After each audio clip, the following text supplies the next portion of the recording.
Hello guys, welcome back to another video. আজকে আসছি corniche,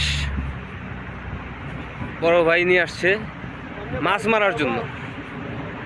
দেখি দেখি কি মাছ টাছ মারতে পারি কিনা। কোনো সমস্যা নাই, মাছ মারবো আজকে। মাছ আজকে নিয়ে যেতেই হবে। ওকে ভাই, দেখেন কি মাছ মারতে পারি।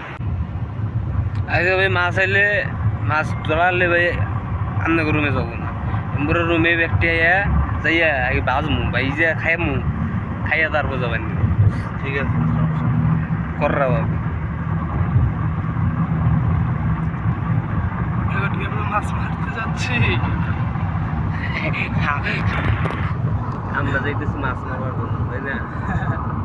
মাছ কি তাতে একটা মারতে পারবো না, চিন্তা করতেছি। মাছ ছাড়া যদি আজকে যায়, মাছ পাবো কি পাবো না এটা পরে। ঘরে উঠপাড়তে মানে ফলাড়ি নিয়ে বয়ে রয়েছে বাইরে। যাইতেছে গোলামের পুত গোলাম, তুই যেতেছে গিয়ে চস যাইতেছে একটা মাছ মারো ভাই। কি মনে করে যে 6 রিয়ালের মাছ কেনা 6 রিয়াল প্লাস এটাছে 7 রিয়াল, এটাছে 13 রিয়াল খরচ। যাওয়ার সময় মানে আরো তো যাবোই, আরো খরচ দেবো, সব মিলে 20 টাকা। পুরো টেনশনে বেড়ে গেছি গিয়া যে কি করুন 20 রিয়ালে দেবো, চালান যাবো। মাথা তো ঘুরাইতেছে। মাছ মনে করো যে বসিতে না মারতে পারি, হাতলে মারতে হবে। টুক পাইরা বেড়ে মারমু। এই যে এদিক লোক দেন, এদিক মাছ মারাই লাগবে সজিত ভাই। হ্যাঁ, তোমার নাম এরিয়াটা দেখেন। ঠিক আছে, আমি তো রাত দুইটা থাকবো। বক্সটা দেখেন, বক্সটা দেখেন। এই যে দাঁড়ান, তোমার ও ফাইনালি যাই, ভাই উল্টা ধরছে বুঝে। ফাইনালি যাই, সমস্যা নাই। ঠিকই ধরছে। দেখি যাও, যে সমস্যা দুই একটা নেই, পাই সামনে কিনা। দিয়ে। না পাইলে তো কিছু করার নাই, মান সম্মান থাকবো না। সমস্যা নেই, যাই যে চেষ্টা করতে হবে, 100% চেষ্টা করতে হবে মাছ মারা। মাছ মারতেই হবে, একটা হলেও ধরতে দেখি হবে। থাকেন সাথে থাকেন, দেখি কি কি পাই, দেখবেন। না পাইলেও দেখবেন, পাইলেও দেখবেন।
Oh! Oh! Oh! Oh!